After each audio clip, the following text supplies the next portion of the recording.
A boy, after turning 18, he was very happy क्योंकि finally वो vote दे सकता था। वोट देने के बाद वो थोड़ा दूरी पर चलता है और रास्ते में उसे क्या नज़र आता है जानते हैं? अ ब्लड डोनेशन कैंप। वो वहाँ रुकता है लेकिन सोचता है कि मैंने अगर खून दिया तो मुझे तो बहुत ज़्यादा दर्द होगा, बहुत ज़्यादा मेरी बॉडी भी कमज़ोर हो जाएगी, तो फिर मैं तो ब्लड नहीं दूंगा। और वो ये सोचकर आगे बढ़ना शुरू कर देता है। अब आगे बढ़ने के बाद थोड़ी दूरी पर जाने के बाद शाम हो जाती है और वो सिगरेट पीना शुरू कर देता है। And we all know cigarette जो है हमारी बॉडी को कितना ज़्यादा हर्ट करती है। थोड़ी ही दूरी पर उसको दोबारा एक ब्लड डोनेशन कैंप नज़र आता है, लेकिन वो क्या सोचता है कि यहाँ तो ऑलरेडी इतने सारे लोग ब्लड डोनेट कर रहे हैं, तो मेरे अकेले के ब्लड डोनेट करने से क्या हो जाएगा। और फिर वो वहाँ से भी आगे बढ़ जाता है। अगले दिन वो गाड़ी में कहीं जा रहा होता है और रास्ते में फिर से एक ब्लड डोनेशन कैंप आता है, लेकिन वो सोचता है कि मेरे पास तो अभी टाइम नहीं है ब्लड डोनेट करने का, बाद में देखेंगे। और फिर यही सोच के वो आगे बढ़ जाता है।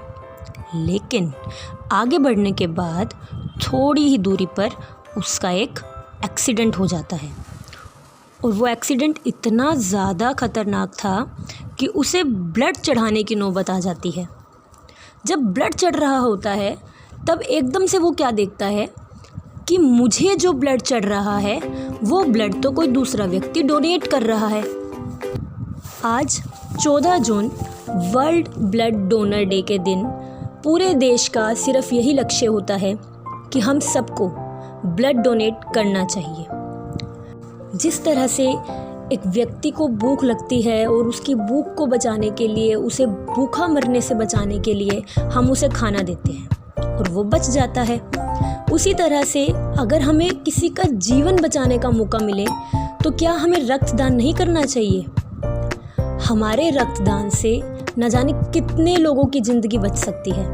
ब्लड डोनेशन करने की सही जानकारी होना भी आवश्यक है। जैसे कि हम सबको पता होना चाहिए कि हमारा जो ब्लड है वो कौन से टाइप का है, ए पॉजिटिव है, ओ पॉजिटिव है, बी पॉजिटिव है या फिर दूसरा कोई और टाइप है। साथ ही साथ हमें ये जानकारी होनी चाहिए कि हम किस किस को ब्लड दे सकते हैं और हम किस से ब्लड ले सकते हैं।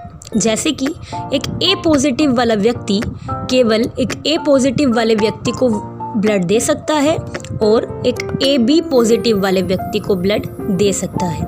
ब्लड डोनेट करने के लिए सबसे ज़्यादा ज़रूरी है हमारा स्वास्थ्य ठीक होना। हमें किसी प्रकार की बीमारी तो नहीं है, कोई ऐसी बीमारी जो हमारे खून में तो नहीं है। आप डॉक्टर से सही जानकारी पाकर आप ब्लड डोनेट कर सकते हैं।